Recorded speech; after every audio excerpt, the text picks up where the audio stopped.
controls have changed from Halo 3. Melee is now on the right bumper, and we've also moved armor abilities, which are new to Reach. They're on the left bumper. So the 4 buttons at the top of the controller, both triggers and then both bumpers, are really the main core combat in Reach. So you've got your right trigger fire, left trigger grenade. Right bumper is now melee, left bumper is now armor abilities. Armor abilities are brand new. They're part of your loadouts. Loadouts are brand new as well. Every time you die, you get to choose from a loadout, and that's a pre-existing set of weapons and armor abilities.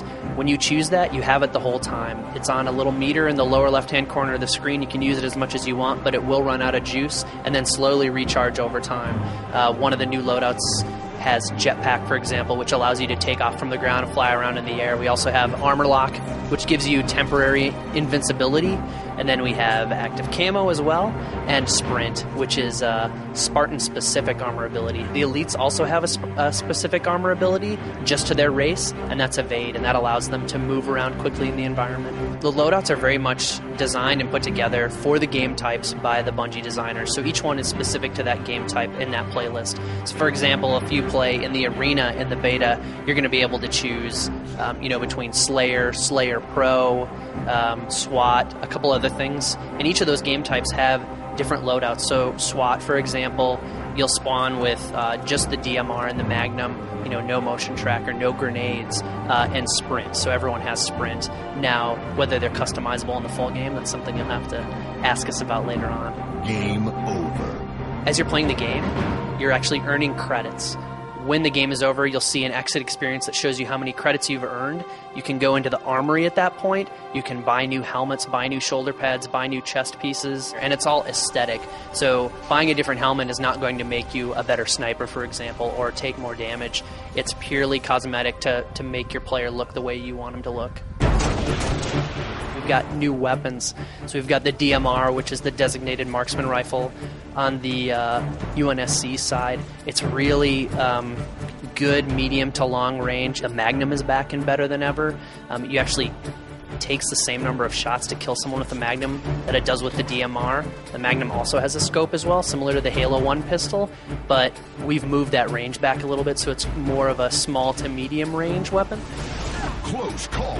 The other new weapon on the Spartan side is the grenade launcher, which is really cool. It has 2 modes of fire. If you dry fire, just pull the trigger, you're actually going to send out a ballistic grenade that'll bounce once, skip, and then detonate. But it also has a secondary fire. If you hold down the trigger, you'll prime the grenade. It'll sit on the ground until you let the trigger go, and then it forms a small explosion and a huge EMP burst, which is really good for taking out vehicles.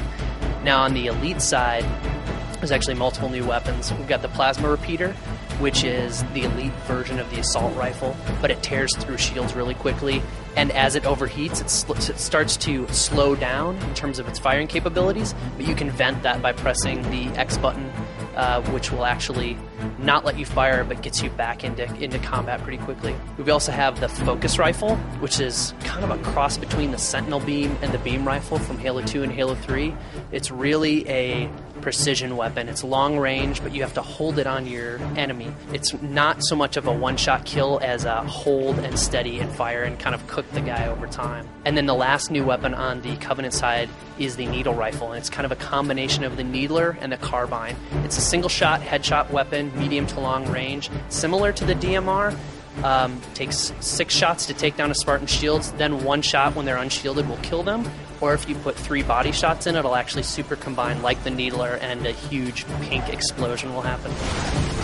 There is also one more weapon that I haven't talked about, which is the plasma launcher on the Covenant side. The arming and the timing mechanisms are similar to the Spartan laser from Halo 3. You hold down the trigger. The longer you hold down the trigger, you're actually priming more grenades. You can prime up to 4 grenades, fire them off. It tracks. It's a super good anti-vehicle weapon. It's pretty good against human beings as well. And you can kill your teammates very easily with it, so it has been dubbed internally the comedy gun, because a lot of betrayals happen if you're not careful with it.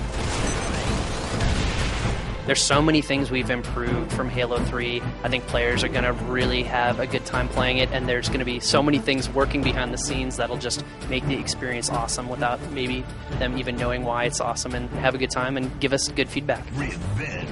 The Halo Reach beta is launching May 3rd on the 360. Your exclusive way into it is through Halo 3 ODST. Hope you guys have a good time.